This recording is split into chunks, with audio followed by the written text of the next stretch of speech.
German ভাষার article আর case নিয়ে কি একটু দ্বিধায় আছেন? অনেকেই থাকেন। তবে চিন্তা করবেন না, কারণ আজ আমরা এই জটিল বিষয়টিকে একদম সহজ করে ফেলব। চলুন শুরু করা যাক। জার্মান ব্যাকরণের এই জায়গাটা নিয়ে অনেকেই একটু ভয় পান, তাই না? কিন্তু সত্যি বলছি, ভয় পাওয়ার কিচ্ছু নেই। আমরা ধাপে ধাপে এমনভাবে শিখব যে পুরো বিষয়টা জলের মতো পরিষ্কার হয়ে যাবে। তো আজকে আমাদের আলোচনার রোডম্যাপটা কি? চলুন এক ঝলক দেখে নিই। আমরা একেবারে বেসিক থেকে শুরু করে কিছু দরকারি কৌশল পর্যন্ত সবকিছুই দেখব, যা আপনাকে জার্মান ভাষায় আরও দক্ষ হতে সাহায্য করবে। যে কোনো কিছু শেখার আগে তার ভিত্তিটা মজবুত করা জরুরি, তাই তো? তো কেস বা কারক বোঝার আগে আমাদের জানতে হবে জার্মান আর্টিকেলের মূল ৩টি স্তম্ভ আসলে কি।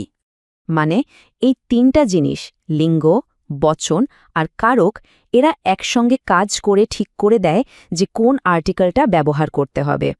এদের একটাও যদি বদলে যায়, তাহলে আর্টিকেলের রূপও কিন্তু বদলে যেতে পারে। এই টেবিলটাকে ভাবতে পারেন আমাদের হোম বেস বা ডিফল্ট সেটিং হিসাবে।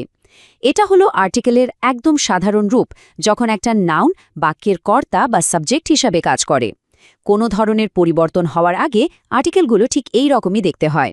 চলুন এবার আমরা প্রথম পরিবর্তনটা শিখব, আর সেটা হলো অ্যাকুসাটিভ কারক। এটাকে প্রথম সহজ ধাপ বলা হয়, কারণ এর নিয়মটা খুবই সরল। এটা শিখলে শুরুতেই আত্মবিশ্বাসটা অনেক বেড়ে যায়।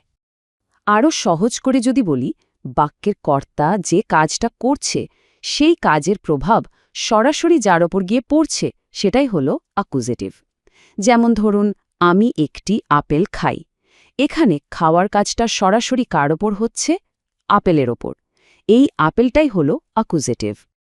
আর এটাই হলো অ্যাকুজাটিভের সবচেয়ে গুরুত্বপূর্ণ আর মজার ব্যাপার। মূল বিষয়টা হলো আপনাকে অন্য কোনো লিঙ্গের আর্টিকেল নিয়ে একদমই ভাবতে হবে না, শুধুমাত্র পুংলিঙ্গটা মনে রাখলেই চলবে। এটাই কিন্তু এর সবচেয়ে বড় সুবিধা। এই টেবিলটার দিকে একবার তাকান। এখানে একদম পরিষ্কারভাবে দেখা যাচ্ছে যে শুধুমাত্র পুংলিঙ্গ বা ম্যাসকুলিন লাইনেই পরিবর্তনটা হয়েছে। দেয়ার হয়ে গেছে দেন, আর আইন হয়ে গেছে আইনেন। বাকি সব কিছু কিন্তু আমাদের সেই হোম বেস বা নমিনেটিভের মতোই আছে। এই উদাহরণটা দেখুন, আপফেল একটা পুংলিঙ্গ শব্দ, আর এটা এখানে সরাসরি কর্ম বা ডাইরেক্ট অবজেক্ট। তাই অনির্দিষ্ট আর্টিকেল আইন বদলে গিয়ে আইনেন হয়ে গেছে। খুবই সহজ, তাই না? অ্যাকুজেটিভটাও বোঝা গেল। চলুন এবার আমরা পরের ধাপে যাই, মানে ডাটেভ কারক। এটা বাক্যের পরোক্ষ কর্ম বা ইনডাইরেক্ট অবজেক্টকে বোঝায়। ব্যাপারটা এভাবে ভাবুন, কর্তা যখন কোনো কাজ করছে, সেই কাজের ফল কেউ একজন গ্রহণ করছে বা পাচ্ছে। এই প্রাপক বা রেসিপিয়েন্টই হল দাটেভ। যেমন, আমি বাবাকে একটি চিঠি লিখি। এখানে চিঠিটা হলো সরাসরি কর্ম, অ্যাকুজাটিভ, কিন্তু চিঠিটা পাচ্ছেন কে? বাবা। তাই বাবা এখানে দাটেভ। অ্যাকুজাটিভের সাথে ড্যাটিভের মূল পার্থক্যটা হলো, ড্যাটিভ কারকে কিন্তু সব লিঙ্গের আর্টিকেলই বদলে যায়। আর একটা বিশেষ ব্যাপার খেয়াল রাখতে হবে, বহুবচনে শুধু আর্টিকেলই বদলায় না, বিশেষ্য বা নাউনটির শেষেও একটা এন যোগ হয়। এই স্লাইডটা দারুণভাবে দেখাচ্ছে যে কিভাবে একটা বাক্যে সবগুলো কারক একসাথে কাজ করে। দেখুন, ইস বা আমি হলাম কর্তা, তাই এটা নমিনেটিভ। কাজটা কি? schreibe বা লিখছি। কি লিখছি? einen ব্রিফ বা একটি চিঠি, এটা হলো অ্যাকুজেটিভ। আর কাকে লিখছি? dem Vater বা বাবাকে, এই হলো আমাদের ডাটিভ। চলুন এবার অ্যাকুজাটিভ আর ডাটিভকে পাশাপাশি রেখে এদের পার্থক্যগুলো আরেকবার দেখে নিই, যাতে আর কোনোদিনও গুলিয়ে না যায়। সত্যি বলতে এই দুটো কারকের মধ্যে পার্থক্য করার সবচেয়ে সহজ উপায় হল প্রশ্ন করা। যদি উত্তরটা কি বা কাকে প্রশ্নের হয়, তাহলে সেটা অ্যাকুসাটিভ।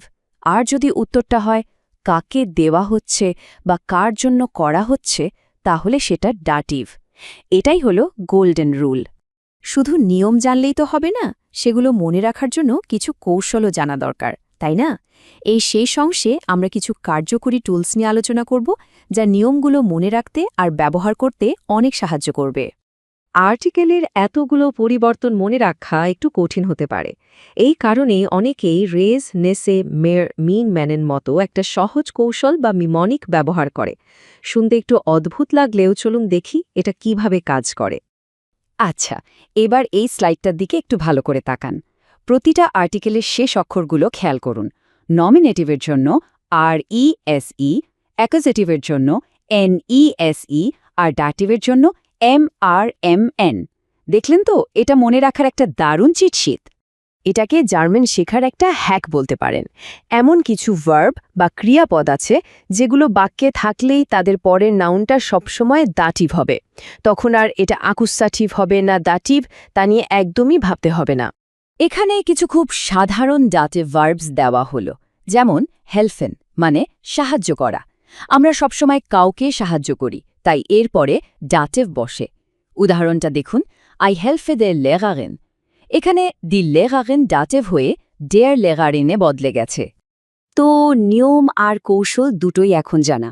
এর পরের ধাপ হলো অনুশীলন করা। মনে রাখবেন, ভুল করা কিন্তু শেখারই একটা অংশ। তাই ভয় না পেয়ে পরের বার যখন জার্মান ভাষায় কথা বলবেন, এই জ্ঞানকে কাজে লাগানোর চেষ্টা করুন। দেখবেন ধীরে ধীরে দক্ষতা চলে আসবে।